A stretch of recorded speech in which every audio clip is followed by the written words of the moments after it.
Most of us have learned one of the versions of the act of contrition. We tend to learn that when we were roughly 7 years old as we're getting ready for our first confession, our first communion.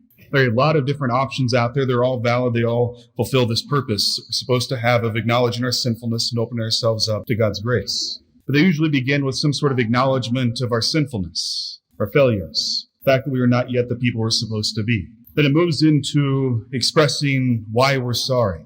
The first reason that's oftentimes given is something having to do with punishment. I'm sorry because of your just punishments, which means we can be sent to hell. I'm afraid of eternal damnation. This ties into the idea of the fear of the Lord. And this is a good enough fear. This is able to get us to heaven, being afraid of the consequences, wanting to do better to avoid a bad thing. God can use that to work in our life.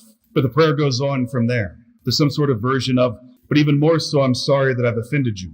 I'm sorry that I've hurt our relationship. This is the deeper meaning of the fear of the Lord.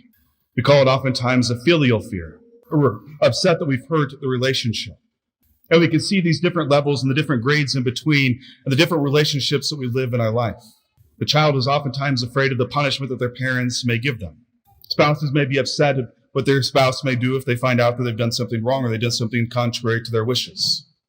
Employers and employees. You can see this work in many different areas. Our goal is, though, to be in such a loving relationship with God that we want never to upset him. We want never to go contrary to his will. That's what we're meant to work towards.